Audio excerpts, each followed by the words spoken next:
श्री राम मंदिर चढ़ावा चोरी मामले में गिरफ्तार सभी 8 अभियुक्तों की आज न्यायिक हिरासत पूरी हो रही है। आज कोर्ट में उनकी पेशी है। पुलिस रिमांड मांग सकती है। उधर फैजाबाद बार एसोसिएशन ने अभियुक्तों का मुकदमा नहीं लड़ने का फैसला लिया है। चढ़ावा चोरी मामले में बड़ा पर्दाफाश हुआ। सोर्सेस के मुताबिक 4 जून को ही मंदिर ट्रस्ट को चोरी की जानकारी मिल गई थी। 5 जून को अभियुक्तों के घरों से करीब 58 लाख रुपए बरामद भी हुए। बावजूद इसके 20 दिन तक एफआईआर दर्ज कराई नहीं गई। अलीगढ़ में कांग्रेस की प्रेस कॉन्फ्रेंस के दौरान स्थानीय नेताओं और उनके समर्थकों के बीच जमकर मारपिटाई हुई। कांग्रेस के राष्ट्रीय सचिव तौकीर आलम के सामने ही नेता और कार्यकर्ता आपस में भिड़ गए। दोनों पक्षों में लात, घूंसे और जूतों से मारपिटाई हुई। बुलंदशहर में मुठभेड़ के बाद खुर्जा पुलिस ने 2 बदमाशों को गिरफ्तार किया। एक बदमाश को पैर में गोली लगी। दोनों पर लूट का आरोप है। पुलिस ने उनके पास से तमंचा, जिंदा कारतूस, 2 मोबाइल फोन और लूटी हुई बुलेट बाइक बरामद की। लखनऊ के गोमती नगर में एक होटल में मारपीट और फायरिंग की घटना सामने आई।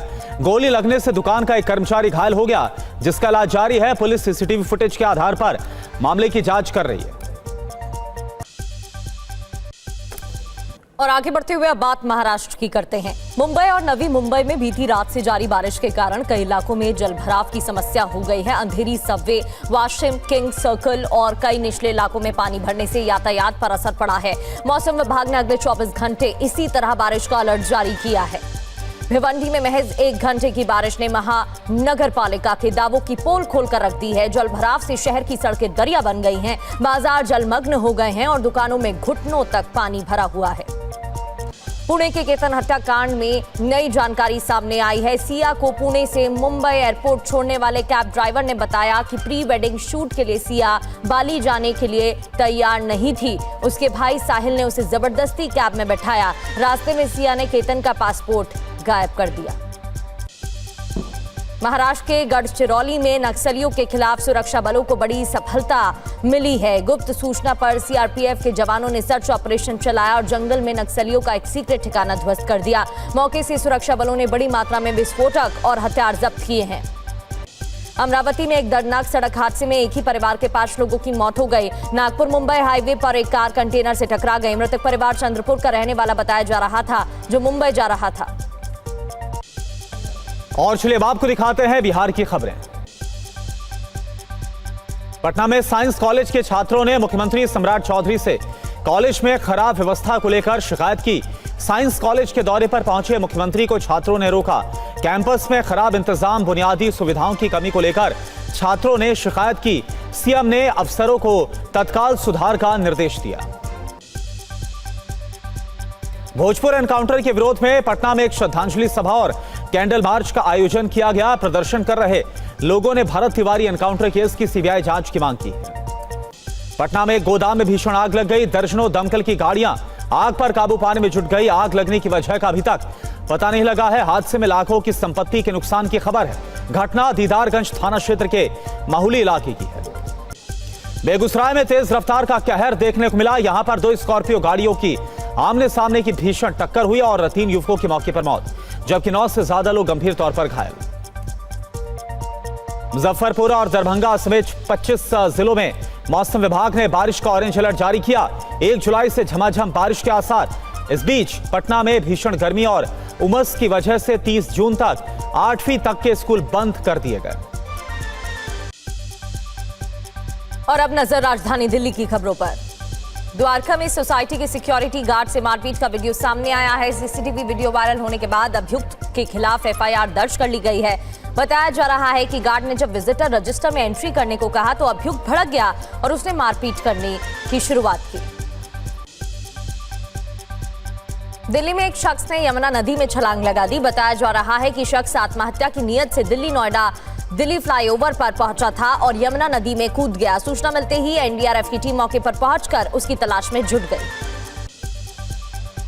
गोविंदपुरी में आशाकिरण अपार्टमेंट में एक दर्दनाक हादसे में 4 साल की बच्ची की जान चली गई। 10वीं मंजिल पर रहने वाली वंशिका दास बालकनी से नीचे गिर गई। हादसे के समय बच्ची घर में अकेली थी। बच्ची को आनन फानन में अस्पताल में भर्ती कराया गया, जहां डॉक्टर्स ने उसे मृत घोषित किया।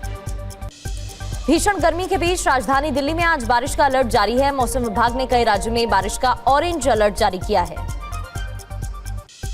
दिल्ली देहरादून एक्सप्रेसवे पर भीषण सड़क हादसा हुआ। वीडियो में साफ दिख रहा है कि हाईवे पर रिवर्स ले रही कार को पीछे से तेज रफ्तार स्कॉर्पियो ने जोरदार टक्कर मार दी।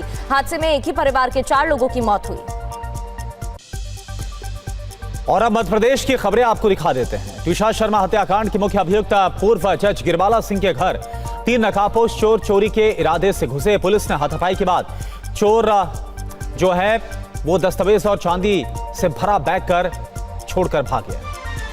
छिंदवाड़ा जिले में एक बार फिर से पोस्टर वॉर ने सियासी माहौल को गर्मा दिया। जैतपुर क्षेत्र में पूर्व मुख्यमंत्री कमलनाथ के लापता होने के पोस्टर लगाए गए, जिसमें क्षेत्र की अनदेखी और जल संकट को लेकर सवाल खड़े किए गए। इंदौर के एक ढाबे पर जमकर लात घुसे चले मारपीट का वीडियो सामने आया। वायरल वीडियो के बाद पुलिस जांच में जुटी है। मध्य प्रदेश के 6 जिले उज्जैन, देवास, छिंदवाड़ा, पांढुड़ा, मांडला और बालाघाट में सोमवार को भारी बारिश का अलर्ट। यहां 24 घंटे में 4 इंच या इससे अधिक बारिश हो सकती है।